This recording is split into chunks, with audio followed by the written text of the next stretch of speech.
Amoy forever. Amoy LQ. Amoy New Cala Berry Blooms. Amoy Cala, amoy good vibes.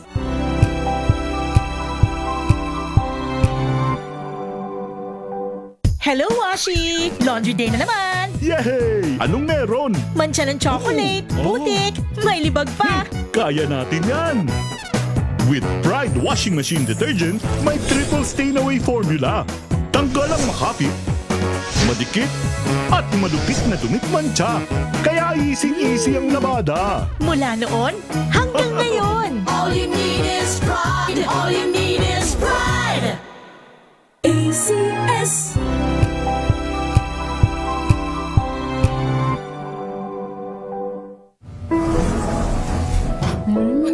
Amoy forever. Amoy LQ. Amoy New Cala Berry Blooms. Amoy Cala, amoy good vibes.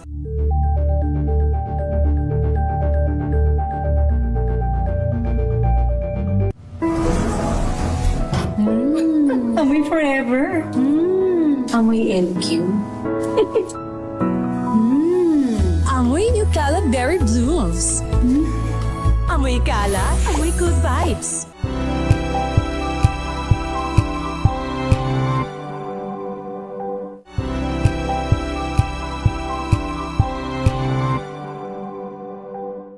Maag...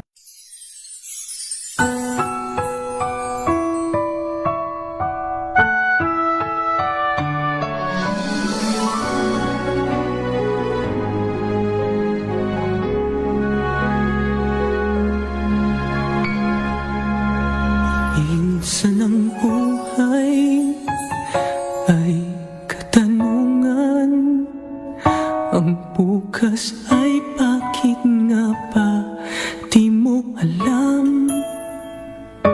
Mga pasakit na naranasan, kakambal ay hirap, bakit walang hanggan? Huwag mong isipin na ika'y lagi na lang mag-iisa. Naririto at may kaibigan ka. Dear Ate Raquel, isang makabagong paglalahad ng mga liham na may kaugnayan sa suliranin ng mga pusong nasaktan. Dear Ate Raquel, tatalakay sa inyong liham upang kahit papano maibsan ang hinaing ng pusong sawi. Dear Ate Raquel, ang inyong bagong kaibigan at kaulayaw sa loob ng isang oras dito sa DZRH. Darito ang inyong kaibigan, Raquel Monteza. Magandang hapon po sa inyong lahat. Sabado na naman. Siyempre, magkakasama-sama na naman tayo sa loob ng isang oras dito sa ating programang Dear Ate Raquel. As usual, siyempre gusto kong malaman kung kumusta na kayong lahat. Nawa naging stress-free yung nakaraang linggo natin, yung ating weekdays, nawa nakapagpahinga tayo ngayong araw na to dahil Sabado.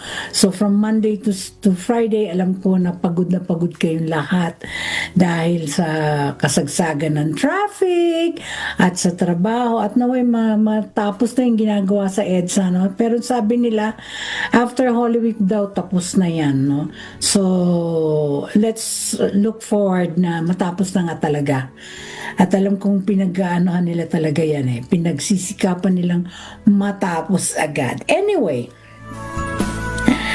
bukas pala, March na. Wow, ang bilis Marso na pala bukas. Parang kailan lang kailan lang tayo nagdiwang ng Pasko at bagong taon. Tapos ngayon nasa ika-third month of the year na tayo. Ika-3 buwan ng taong 2026 talaga naman. Time flies too fast. Talagang napakabilis ng panahon. Tapos malapit ng mag-Holy Week. March 29 to April 5. Yun po ang Semana Santa. Kaya March 29, Sunday, Palaspas or Palm Sunday. At April 5 naman, ang Easter Sunday o Pasko ng Pagkabuhay. O, di ba? Pasko na naman. ay, di ba? Christmas, tapos New Year, tapos nag-Chinese New Year, nag-Valentine's Day. Susunod naman ito, yung Semana Santa na talaga naman. Huwag naman po tayo magmadali, talagang ang bilis ng panahon. Kaya dapat nga every moment, every hour, every minute, dapat chine-cherish natin, pinapahalagahan natin ang bawat minutong nagdadaan sa buhay natin. Kasi nga, history na yan. Hindi na yan magbabalik pa unless na meron tayong time travel na makuha, makita. Pwede tayo mag-time travel pabalik. But that's impossible. Siyempre kung ano natin, hinaharap natin, huwag na natin baguhin pa yung nakaraan. So kung ano man yung nakaraan natin na hindi natin gusto, baguhin natin sa hinaharap natin.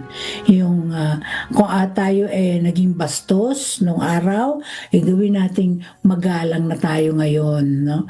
Kung dati hindi tayo nagsisimba at palasagot tayo sa mga nakakatanda sa atin, ngayon baguhin na natin. Tayo dapat naging magalang, mapagpakumbaba at mabait na at matulungin sa kapwa. Di ba sabi nga nila, kung ang February daw ay love month, buwan ng pag-ibig, ang ikatlong buwan naman sa kalendaryo ay tinatawag ng buwan ng kababaihan.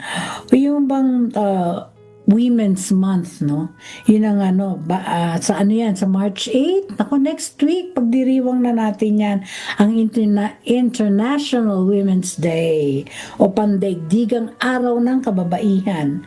Tayo, dito sa Pilipinas, isa sa mga hindi malilimot na makiisa sa pagdiriwang na ito, no? Talaga naman kasi napakarami nating mga babae talaga na outstanding, no? Marami tayong mga kababayang Pilipino na naging outstanding. But next week na natin pag-uusapan yan. At syempre, ang Marso din, ang buwan naman ng Fire Preventive Month. Kasi nga, ang buwan ng Marso, nagsisimula na kasing uminit, di ba? Pagkatapos natin ng February na medyo malamig-lamig ng konti, pagpasok ng March, umiinit na talaga. Kaya naman, doon pinagdiriwang naman natin yung pag-iwas sa sunog. Di ba? Sabi nga, sa pag-iwas sa sunog, hindi ka nag-iisa. Kaya dapat talaga, ingat-ingat tayo sa mga sunog. Kaya yung mga tinatawag na buwan ng pag-iwas sa sunog o Burn Prevention Month, na mas kilala sa tawag na Fire Prevention Month. Yun yung iwas talaga sa sunog. Ang pagtataguyod sa kamalayan patungkol sa kaligtasan ng mga tao sa araw-araw at pag-iwas sa isang problema ay maaaring malutas ng higit pa sa pag-iingat, pagbabantay, kahinahunan, dapat mahinahon tayo, at paggamit ng sentido komon. Ibig sabihin, gamitin naman natin yung ating isip paminsan-minsan at paggalang sa batas. Let us respect our law. Ang kampanya sa buwan ng Marso, ang mga insidente ng sunog ay potensyal na nakamamatay, di ba? Hindi lang naman yung mga gamit natin o yung mga rekwerdo natin na nasusunog. Ito rin na nagiging dahilan kaya marami ang namamatay at na nagpubuwis ng buhay dahil sa sunog. Kaya ingat po tayo. Pag nag-uumpisa na po yung ating summer, nag-uumpisa na po yung tag-init, yun nga yung sinasabi ko na dapat ingatan natin yung mga kordon o yung mga ginagamit natin sa, let's say, mga sinasaksak natin, yung saksakan ng cellphone, kung minsan yan meron yang yung ninat-ngat na ng mga mababait o ng mga daga, dapat yan, hindi na natin gamitin. Itinatapon na yan at bumili na lang tayo ng bago.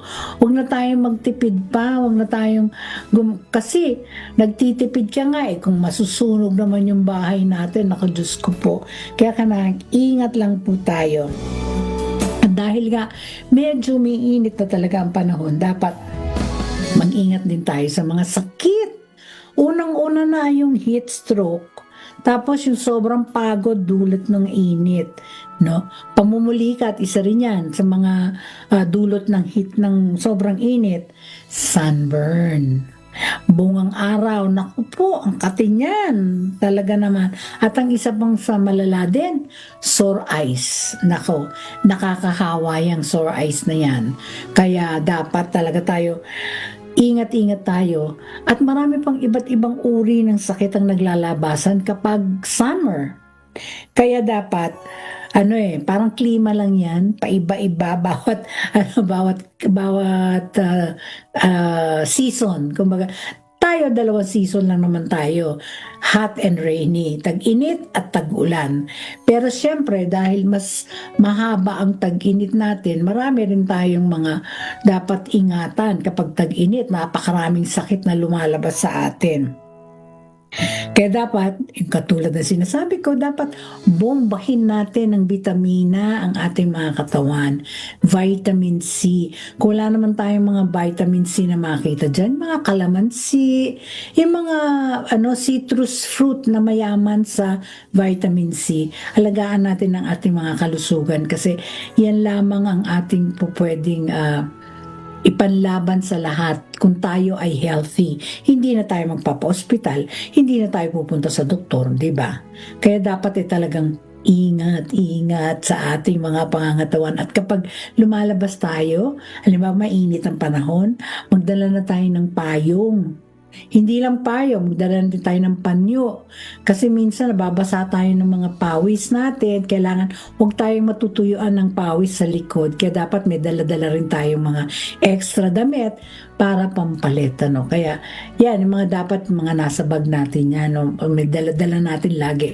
Payong, extra damit, tapos panyo para pamuna sa ating mga at kung meron din kayo yung mga abaniko o yung fan, yung maliliit na pamaypay, yan dapat lagi tayong meron yan sa bag natin para tayo naman hindi magkasakit. At kung meron din tayong face mask, pag meron tayong nakasama, halimbawa meron tayong kasamang alam na natin na may sakit, mag face mask na lang tayo kasi hindi naman natin siya pwede sabihin, oy mag face mask ka, kaya tayo na lang magsuot ng face mask para makaiwas tayo sa hawaan. Okay? Ay naku, magbabasa na po ako ng ating first letter of the day. Dear Ate Raquel, Celia Miharis po ang aking pangalan. 31 years old na po ako at sa loob ng 3 taon ay naniwala akong kasal ako sa isang normal na lalaki. Si Jaime Ortega po ang aking asawa. Maganda po ang kanyang hanap buhay. Magalang at respetado sa kanyang opisinang pinapasukan. Ako naman po, nagtatrabaho po ako sa isang mining company bilang finance manager at madalas pumupunta sa iba't ibang mining site ng company namin. So, kadalasan po, wala ako sa bahay. Pero minsan, isang gabi, nang umuwi ako ng mas maaga mula sa isang biyahe, nakita ko na nandun yung sasakyan ng asawa ko na nakaparada sa harap ng bahay namin. Pero patay ang mga ilaw sa loob. Kaso, meron naman ako naririnig na parang nagtatawanan. Hindi po ako sumigaw. Ang ginawa ko, binuksan ko ang pinto at doon ko po nakita ang aking asawa, si Jaime, at ang kanyang sekretarya na si Lucita, nakahubad sa aming sofa. At nung makita ko sila, hindi naman lamang sila nagulat, parang walang paghingi ng tawad sa akin. Galit pa sila. At anong ginawa ng asawa ko? Nung makita ko, lumapit sa akin, itinulak ako, nahulog ako sa hagdan papuntang basement kasi po yung bahay namin may basement. At syempo po, nung makita ko sila, nandun po ako sa may gilid ng basement, sa may hagdanan. Kaya po na itinulak ako po nahulog. Bago pa dumating ang sakit, narinig ko, yung asawa ko, tuwan-tuwa pa siya nung mahulog ako. Nako, ang sakit talaga ng aking kaliwang balakang ate at ng aking binti. Sumisigaw ako. Sabi ko, huwag mo naman akong ganituhin. Ako na nga yung pinagtaksilan ninyo. Bumaba siya na may nakatatakot na mukha talaga, ate. Ang sabi niya, "Hoy, hindi mo maaaring sirain ang buhay ko." Ang ginawa niya, ate, kinaladkad niya ako. Dinala niya ako dun sa bodega namin. Walang bintana, malamig at may amoy ng amag. Isinara niya ito at sinusian pa niya. Ang sabi niya, 1 linggo daw ako doon at matuto daw akong manahimik. Samantalang yung si Lucita, ate, nanonood lang at may ngiting hanggang ngayon parang sinusunog pa rin ang dibdib ko. Ate, mga unang araw, parang nasa impyerno ako. Walang telepono. Isang bote lang ng tubig kada araw ang binibigay niya at matigas na tinapay na iniwan niya sa sahig. Magang-maga po ang binti ko. At tuloy-tuloy ang sakit, ate, hindi talaga matiis. Sinubukan ko pong sumigaw, pero wala naman pong nakakarinig sa akin. Dumadalaw po sa akin ang aking asawa para laitin lamang ako. Paulit-ulit niyang sinasabi na wala daw akong halaga sa kanya at wag daw akong mag-alala dahil walang maghahanap sa akin. At ako daw po ay isang baliw. At kung magsasalita ako, sisirain daw niya ako. Sa 5 araw ko po doon sa loob ng bodega, narinig ko si Jaime na may kausap sa telepono sa labas ng pinto. Sinabi niya na ibibenta daw niya ang bahay namin at maglalaho na lamang daw sila ni Lucita. Na nadulas lamang daw akong mag-isa. Noong ko nakita sa siwang sa ilalim ng pinto at naalala ko ang lumang teknik na itinuro sa akin ng aking ama nung bata pa ako. Mga simpleng senyales paulit-ulit. 3 beses kong kinatok ang sahig at 3 beses ko rin paulit-ulit na ginagawa yon. Ting marinig ko ang mga yabags ng night guard doon sa may complex sa kabilang bahay. Sa gabi na 7 araw, nahalo ang tunog ng mga susi ng mga sigawan sa pasilyo. Biglang bumukas ang pinto, hindi si Jaime ang nandoon. Isang lalaking nakasuot ng suit, may earpiece, may 2 pa sa likuran niya, may nagsalita sa intercom, sabi, "Sir, nahanap na po namin siya." Sa sandaling yun, alam kong tapos na ang laro at ang tunay na kahulugan ay magsisimula pa lamang. Inilabas nila ako sa street na naka-stretcher.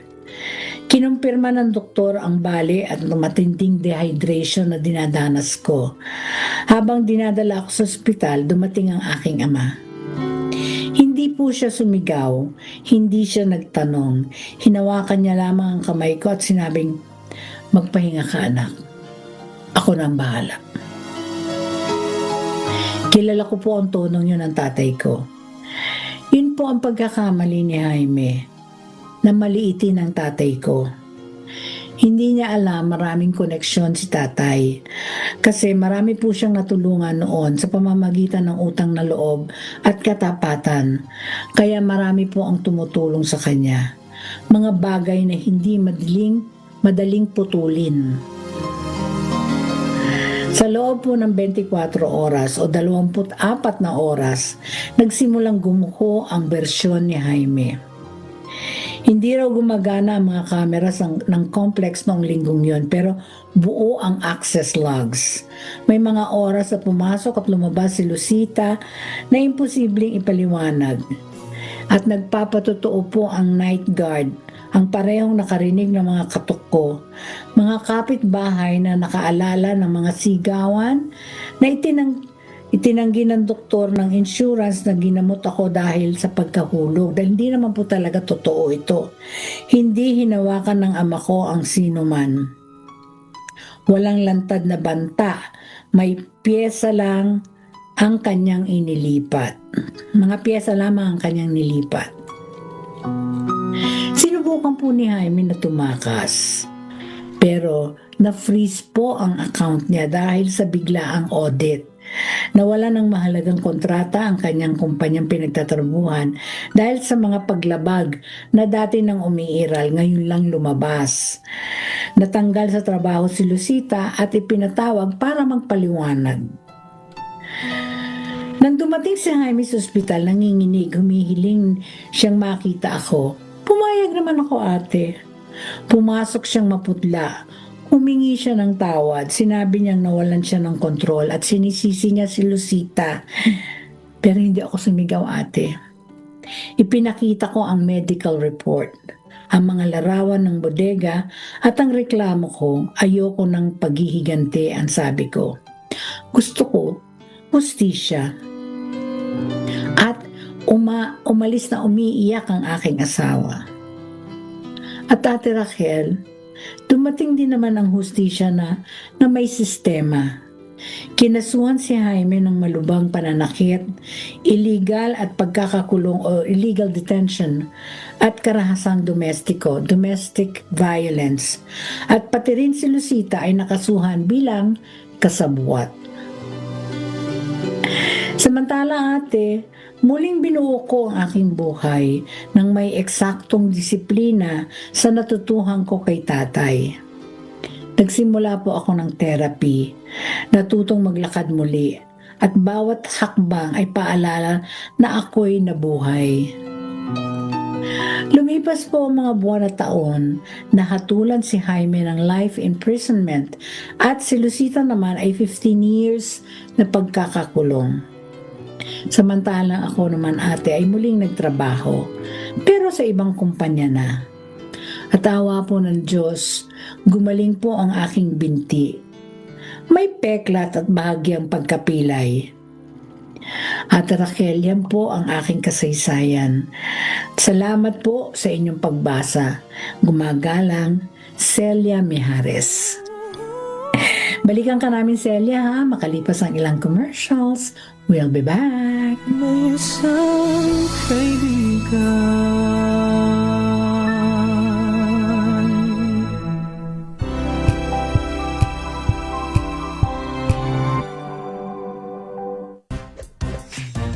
Ang galing-galing mo. Smart dishwashing paste ko.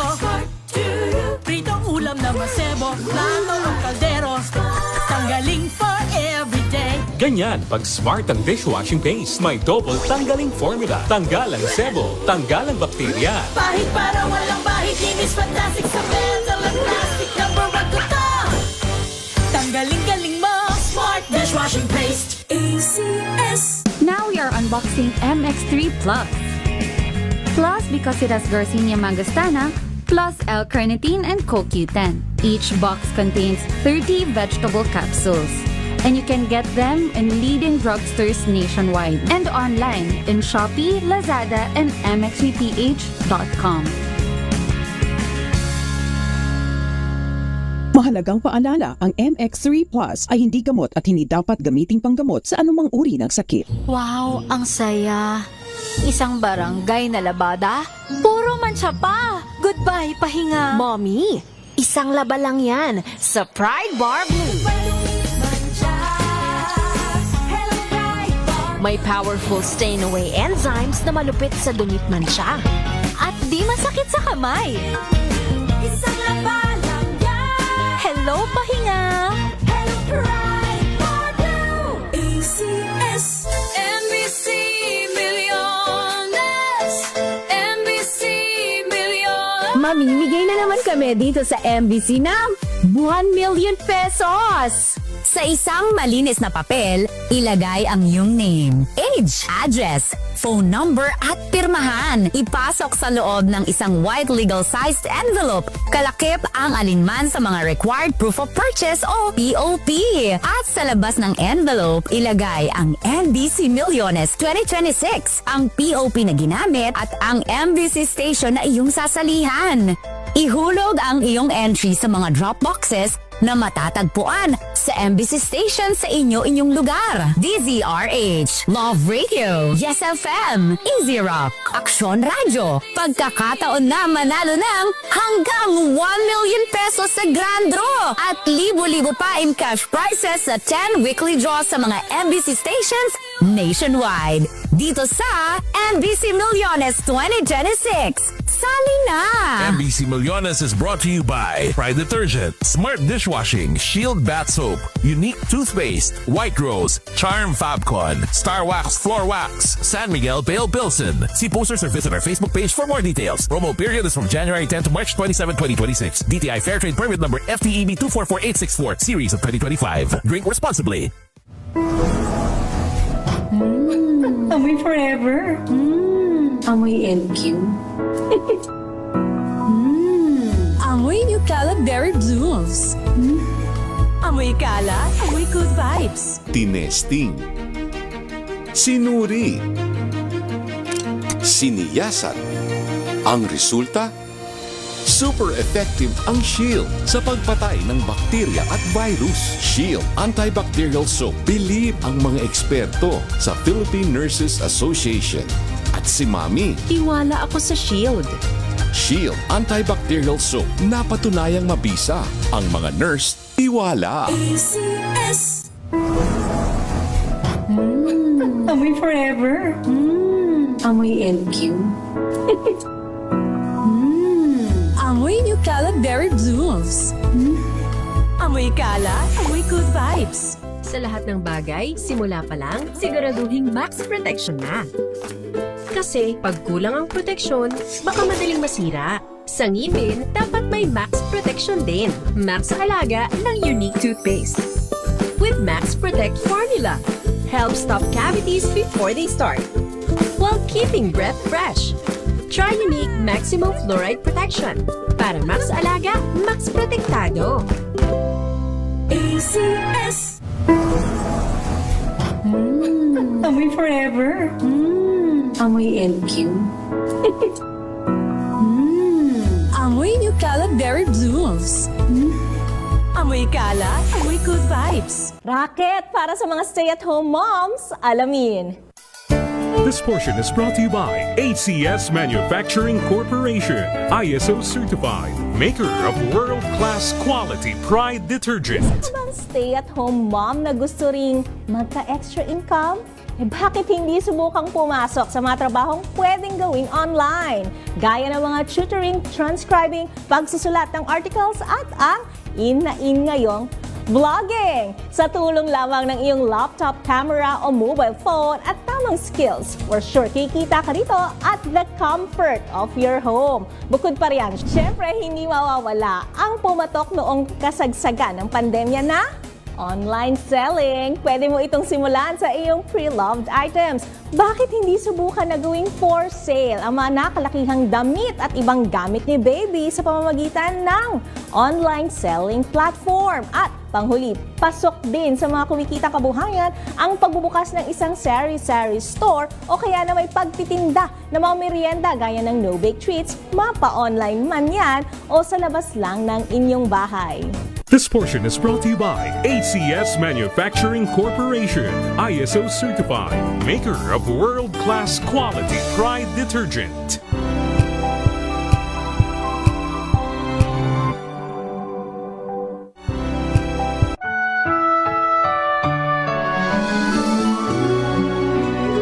Hindi biro ang naranasan mo, Celia. At nakatutuwa dahil nakabangon ka sa matinding trahedya na iyong inabot. Mapalad ka dahil hindi nagpabaya ang iyong ama na hanapin ka at mailigtas sa kamay ng iyong asawa. Pero sa totoo lang ang tukso ay kakambal ng inggit. Inggit si Lucita sa iyo, kaya't inakit niya ang iyong asawa. Ang asawa mo naman ay naging marupok at tuluyang nadarang sa tukso ng laman.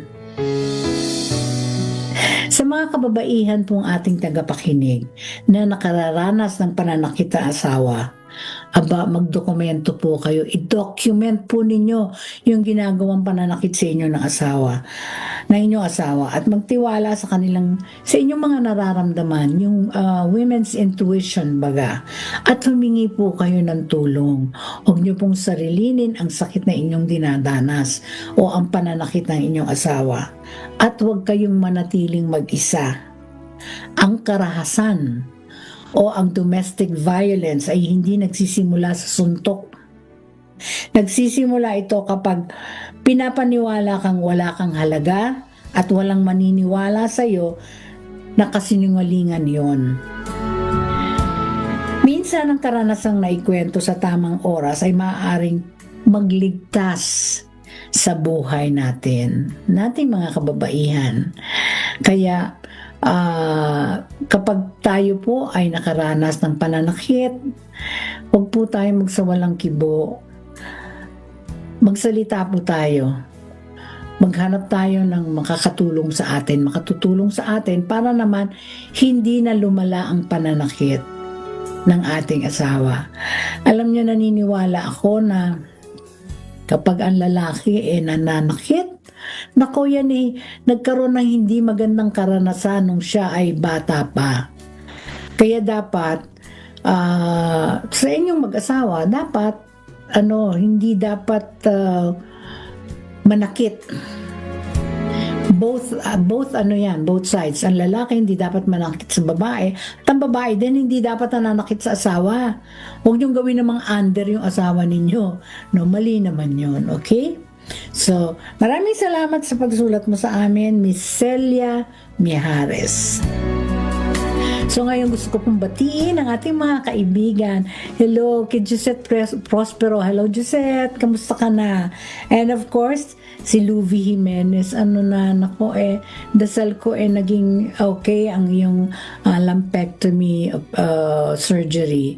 No, okay yan. At least na magagaling yung breast cancer na yan. Okay? And of course, hello din kay Doc Betsy Obal. Hi Doc, kumusta ka na? Miss na kita. At ang ating mga regular listeners naman, ano ba nangyayari sa dila ko? Sa ating mga regular listeners na sina Maria Cristina Warde Andrade, Mirna Aquino, Cristina Sumagi Alarcon, Dionisio Eser, Saturnino Laaway Sr., Fe Armamento, Summer Julie, Dinya Asuncion Herman, kay James Anthony Ni, Lulu Harabes Tapleras, Edilberta Sabanal Roa, Tristan Wyatt V. Gulay, kay Arnold Duco, Ruby at Neil Tamayo, Ivy Gutierrez, Santos Dorina, Nalin Alarcon, Ramon Abadillo, Wilma Kenzie Olalia, Nora Villapando, Redemsor Escobel, kay Angelo Redaha, Annalyn Baulita at Emma Fernandez ng Hong Kong. Alam niyo ba, ito pakinggan niyo, ang lupus, yung si Chris Aquino, yun ang sakit niya, lupus. Ang lupus ay nagpapakita ng kapansing-pansing bias ng kasarian na nakakaapekto sa mas maraming kababaihan kesa sa mga lalaki. Ang kondisyong ito ng autoimmune ay nabubuo kapag ang katawan ang immune system ay umaatake sa sarili nitong malulusog na tissue. Ang pinsala ay kumakalat sa mga halagang bahagi ng katawan, kabilang na ang balat, kasukasuan, bato at puso. Ang isang hugis butterfly na pantal sa mukha ay makikita sa maraming tao na may systemic lupus erythematosus. Yun, nasabi ko rin. Ang sakit ay lumilikha ng isang hindi nahuhula ang pang-araw-araw na buhay na may mga alternating period ng flare at remissions. Wala pang lunas, ngunit ang wastong pamamahala ay maaaring makabuluhan, mapabuti ang kalidad ng buhay ng isang pasyente. Sinasaklaw ng blog na ito ang mga sintomas, sanhi, opsyon sa paggagamot at praktikal na payo upang matulungan ang sinumang apektado ng mapaghamong kondisyong ito. Dapat proteksyonan ang inyong immune system sa ating katawan. Ngunit sa lupus, inaatake nito ang sarili mong mga tissue at organo sa halip. Ang sakit na autoimmune na ito ay nagpapalitaw sa pamamaga na maaaring kumalat sa inyong mga kasukasuan, sa balat o bato, mga selula ng dugo, utak, puso at baga. Ang mga pasyente ay nakakaranas ng hindi nahuhulaan ng mga siklo ng sakit o mga flare at kagalingan o ang pagpapatawad. Ang sakit na lupus ay may 4 na magkakaibang anyo. Systemic lupus erythematosus o SLE ang pinakakaraniwang uri ng nakakaapekto sa maraming organo, partikular na sa balat, mga kasukasuan at ang bato.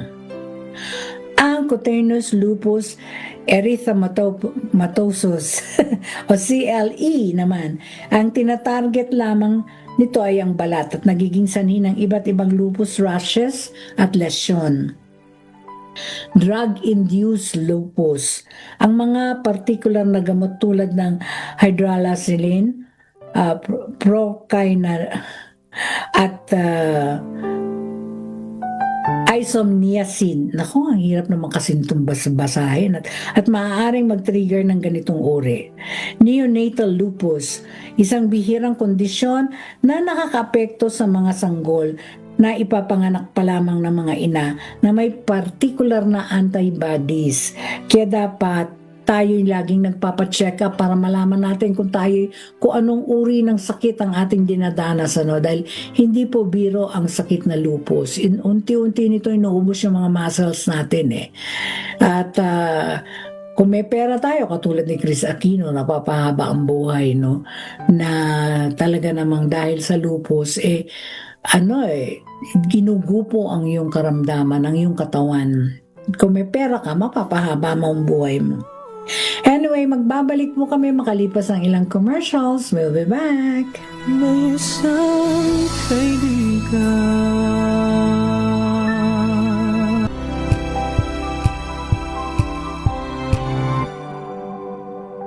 Hello, Washi! Laundry day na naman! Yay! Anong meron? Mancha ng chocolate, putik, may libag pa! Kaya natin yan! With Pride Washing Machine Detergent, may triple stain-away formula. Tanggal ang makapit, madikit, at malupit na dumit-mancha. Kaya easy-easy ang labada. Mula noon hanggang ngayon! All you need is pride! All you need is pride! ACS! Here are top 3 reasons why you should get your hands on MX3 capsule. 1. It has alpha, beta, and gamma mangosteen. 2. It's cholesterol and fat-free. 3. MX3 is proudly Pinoy-made and has garnered multiple international awards. So what are you waiting for? Dito ako sa tested and proven ko na. MX3, dito ako bilib. Mahalagang paalala, ang MX3 capsule ay hindi gamot at hindi dapat gamiting panggamot sa anumang uri ng sakit. Maulan man, no worries na amoy kulog ang damit. Charm, Fabcon, bangong pumakabloom, tanggal amoy kulog sa bango ng charm. Kaya gamit ko, Charm Fabcon with Bloom Fresh technology. Kills 99.9% of kulob-causing bacteria. May aroma burst pa of thousands of flowers and berries. Ang sampay sa loob, no amoy kulob. Bangong kumakabloom sa charm. Charm Fabcon. ACS. May nagbago. May arte. May budget. Akala nyo lang yon. So solid. White rose papaya, wow, white rose. White rose papaya, wow, white rose. White rose papaya. May glow up with white rose papaya. White rose papaya. May puti power times 2 kasi may papaya at niacinamide. May shea butter and tea tree oil pa. Kutis sulit ang glow up. Glow up with white rose papaya.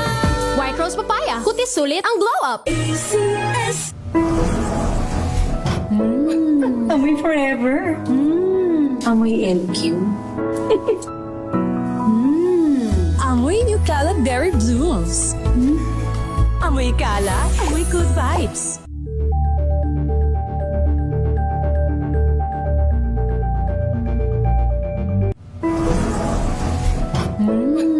Amoy forever. Amoy LQ. Amoy New Cala Berry Blooms. Amoy Cala, amoy good vibes.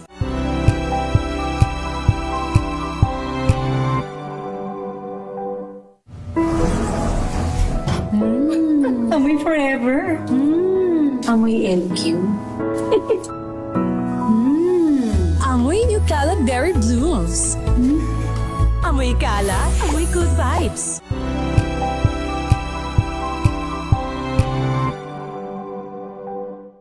Balitaan, maagang usapan sa mga issue at balita kasama si Kuya Angelo Palmones sa Magandang Umaga Pilipinas mula Lunes hanggang Biyernes. Isip-isip lang, mga pagkaing pangkaisipan na dapat pag-isipan. Isip-isip lang. Narito po ang ating isip-isip po sa linggong ito. Ang pagkain pangkaisipan ay padala ni Margarita Torrente ng Puerto Princesa City. Despite every down point in our lives, broken dreams, madness and drama, there are 100 reasons for us to be thankful for life because life is beautiful. Totoo naman to. Maganda ang buhay. Kaya dapat bawat paghihirap ng ating buhay o sa ating buhay, yung mga hindi natutupad na pangarap, yung mga drama sa ating buhay at marami pang daan-daang rason, dapat magpasalamat pa rin tayo kasi life is beautiful, maganda ang buhay. Kaya po hindi ako naniniwala na dapat yung mga nagsusuicide dahil sa kung ano man ang naging problema nila. Hindi po dapat kasi masarap po ang mabuhay sa mundo. Despite every down point in our lives, broken dreams, madness and drama, there are 100 reasons for us to be thankful for. Life is beautiful, which is true. Totoo yan. Ang pagkain pangkaisipan sa linggong ito ay padala ng ating kaibigan na si Margarita Torrente ng Puerto Princesa City. Gusto ko pong batiin naman. Nako, very successful ang show nitong si Donnie and Cecilia Pastrana ng Roseville, California. Congratulations. At si Aris po, hi Aris, kamusta na? And of course, gusto ko rin pong batiin ang aking mabait na kaibigan, si Gemma Franco Smith. Nako, thank you very much, Gemma, sa ginawa mong pagtulong sa akin. Thank you. I love you. Nako, itong mag-asawa na to, si Gemma at si Mitch. Nako, ay napakabait naman. At ang kanilang mga anak naman, si Josh at saka si Mitchell, nako, mababait ning bata. They are raised well. Kasi naman, ito namang si Gemma ay pinalaki ding mabuti ng kanyang mga magulang. Kasi si Gemma Franco at saka yung kapatid niya ay nakasama ko nung araw. Maliliit pa sila. Sila yung Donnie and Marie duet nung araw, mga early 70s, no? Nung maliliit pa yan sila, magagaling ng kumanta at mababait na mga tao.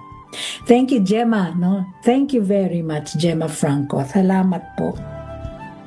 At hello din kay Arlene Sago ng Tokyo, Japan. Ohayo gozaimasu. Pati din sa kanyang nanay na si Lucy Sagon ng Navota City. Happy listening din sa aking kaibigan, si Tina Salcedo. Hi Tina, nako, ako naman natutuwa sa mga pinopost mo mga kanta-kanta mo, very good, na naaaliw ako sa iyo, no? At hello din sa ating kaibigan si Eva Vibar, no? Alam ko magkapit-bahay kayo And of course, hello din kay Mother Lily Manantanan, Chino Hills, California, at maligayang pakikinig kay Ginang Leticia Ramos Gomez ng Barangay Bantog, Hacienda Luisita, Tarlac City. And of course, gusto ko namang batiin ng happy birthday ang pinsan ng aking husband. Ang napakabait na laging to the rescue sa amin, si Patrick De Guzman o si Chito De Guzman. Thank you, Chita. Happy birthday and enjoy your birthday. Alam ko nag-i-enjoy ka naman talaga. So happy birthday Patricio kay Chito or Patrick De Guzman. Happy birthday. Okay, basahin na po natin ang ating second letter of the day. Dear Ate Raquel, Janice po ang pangalan ko. Nais ko lang pong i-share sa inyo ang kasaysayan namin ng best friend ko, si Blanca. Simula pa lang elementary hanggang sa magkaroon na kami ng kanya-kanyang pamilya. BFF pa rin kami. Ni minsan, hindi po kami nagkasamaan ng loob. Siguro dahil sa kanya. Kasi napakabait ni Blanca. Walang masamang tinapay sa kanya. She is so kind and so generous. Wala kang marinig sa kanyang pinta sa ibang tao. Lagi siyang may positive na sagot para sa mga taong toxic. Madalas niya akong sinasaway kapag naririnig niya akong may masamang sinasabi sa ibang tao. Ganyan po si Blanca. Lahat sa kanya, mabuting tao. Halos araw-araw magkasama kami ni Blanca, pero nang madestino ang asawa ko sa Singapore, nagkalayo na kami ni Blanca. Pero hindi naman po naging hadlang ang layo namin sa isa't isa dahil nga lagi kami magkausap via Skype hanggang sa via Messenger na. At kapag may chance tuwing umuwi kami ng Pilipinas, siguradong magkasama kami. Madalas ko siyang ipagluto ng mga paborito niyang pagkain, ate. 2019 Mother's Day, umuwi ako noon kasi nabalitaan kong may sakit si Blanca. Ang laki po na pinangayayat niya. Awang-awa po ako sa best friend ko. Sabi ko, Uy Blanca, anong nangyari? Pinabayaan mo ba naman ang sarili mo? Ano ka ba? Ang sagot naman po niya sa akin, Janice, hindi ako nagpabaya. Kumpleto naman ako sa vitamins at lagi akong nagpapa-executive check-up. Talaga lang siguro nasa genes ko ang magkaroon ng pancreatic cancer. Pero nagpapakimo naman ako. At ang sabi ng doktor, nakukuha ng radiation yung cancer ko. Hey, don't worry, Bess. I'll survive this. Makakaligtas ako. Siyempre ate, iyakan naman kaming dalawa. After 2 months po, bumalik ulit ako ng Singapore. Pero lagi pa rin kami nag-uusap ni Blanca. Hanggang sa nag-pandemic. Gustuhin ko mang umuwi, hindi ko magawa dahil syempre natakot ako sa COVID. Hanggang sa tinawagan ako ng anak niyang si Mia. Namatay na daw po yung best friend ko. Hindi ko alam kung anong gagawin ko noon, ate. Gusto ko umuwi pero dahil sa takot ko sa virus nung pandemic, pinagpaliban ko ang pagbiyahe papunta sa kanya. Sabi ko, I'm so sorry na hindi ako tumuloy. Pinaaalala mo ulit sa akin na masakit na paraan na huwag i-take for granted ang mga tao at oras kasi di natin alam kung nandyan sila palagi. Last year po, 2025, nakauwi po ako at dinalaw ko si Blanca sa sementeryo. Sabi ko sa kanya, Bes, pasensya ka na, ngayon lang kita nadalaw. Alam mo, lagi kong kausap si Mia. Ikaw ang pinag-uusapan namin. So, noong ka-chat pa lang kita noon you were feeling bad na pala. Sabi ni Mia, nahihirapan ka na nga raw tumayo because of the pain and very weak na ang katawan mo. Naikwento niya sa akin na there were times na isinasama ka niya sa pamamasyal pero nasa sasakyan ka lang raw. Alam mo, Bes, lagi kong pinapakinggan ng mga love songs na ipinapadala mo at binabasa ko din yung mga prayers na padala mo sa akin. Paulit-ulit ko rin pinapanood ng mga video clips natin. Mula pa nung pag-graduate natin sa elementary, high school, college, kasal ko, kasal mo, binyag ng mga anak natin. But you know, Mia is doing good. Pati na rin si John. Huwag kang mag-alala sa mag-ama mo. Maayos sila at As I promised, hindi ko sila pababayaan. I love you, Blanca. And let me leave my time here muna, ha? Pero promise ko na ipagluluto kita when we meet sa kabilang buhay. Hindi muna ngayon, ha? Kasi kailangan pa ako ng pamilya ko. But I love you so much, my dear friend. I love you. Yan po ang kwento ko. Ang kwento namin ng best friend ko, Ate Raquel. Salamat po sa pagbasa ninyo sa aking sulat.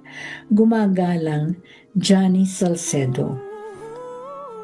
Balikan ka namin, Johnny, after some few reminders. We'll be back! May isang kaibigan.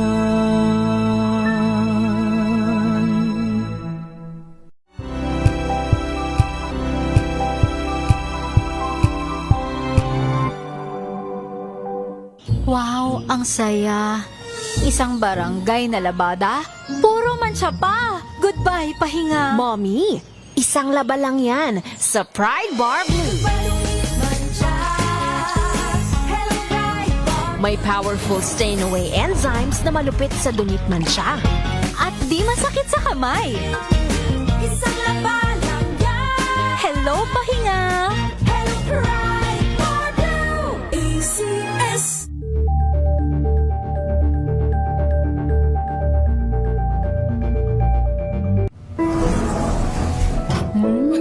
Amoy forever. Amoy LQ. Amoy New Calaberry Blues. Amoy kalat, amoy good vibes.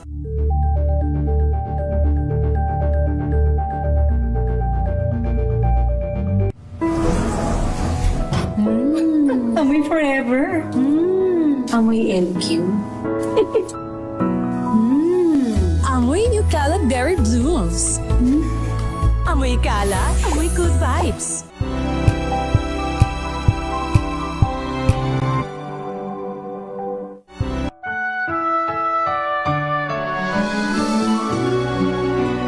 Best friends forever, till death do you part.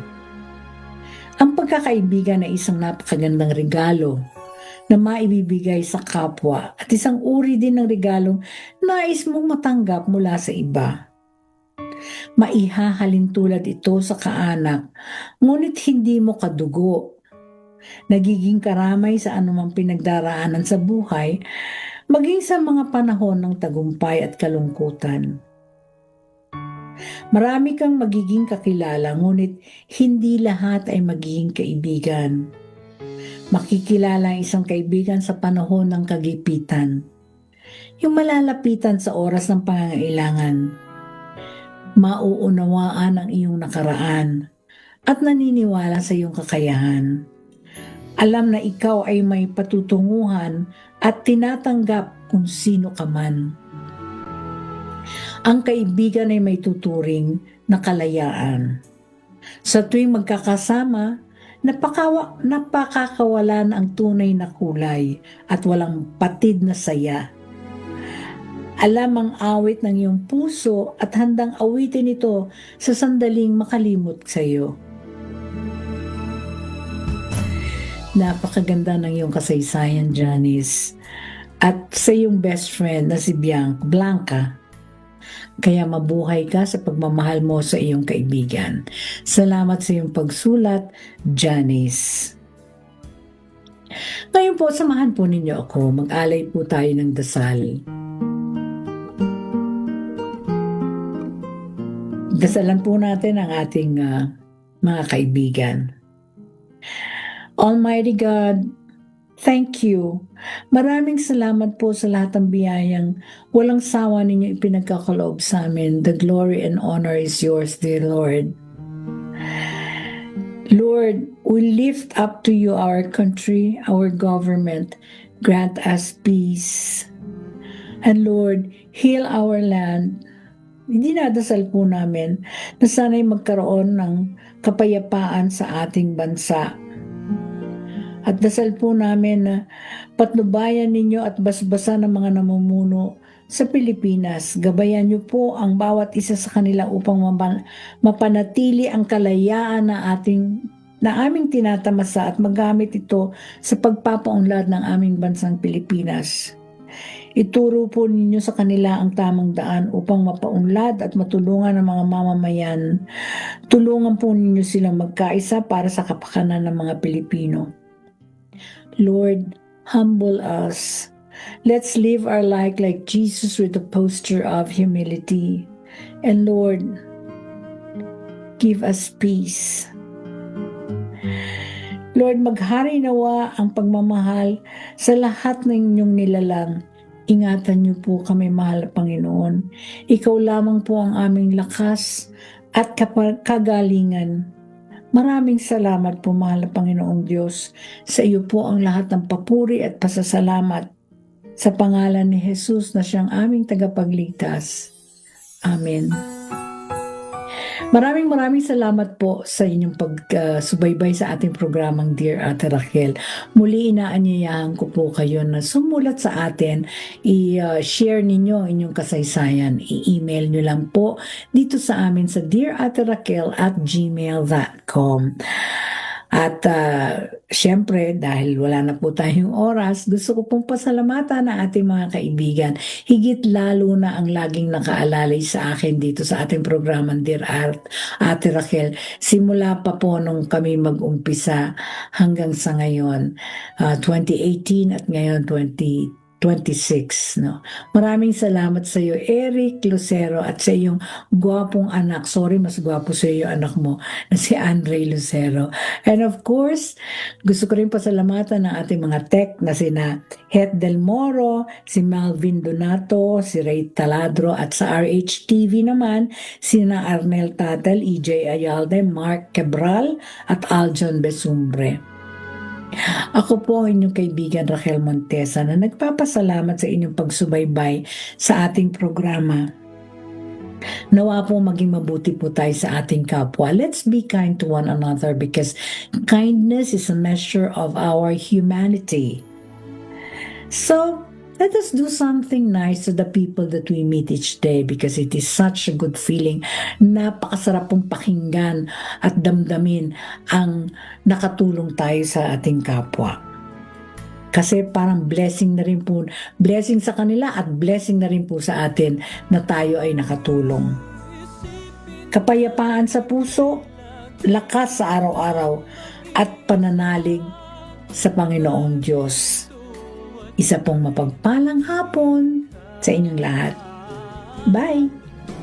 Sa mga gustong maibsan ng kahit kaunti ang mga hinanakit sa pag-ibig, sumulat lamang dito sa Dear Ate Raquel, DZRH, Star City, CCP Complex, Ross Boulevard, Pasay City. Hanggang sa susunod na Sabado, maraming salamat po sa iyong pakikinig. Aking kaibigan,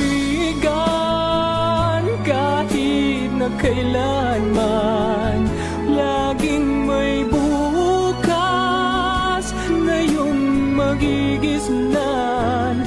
Huwag iisipin, mag-iisa ka lang. Naririto ako at mata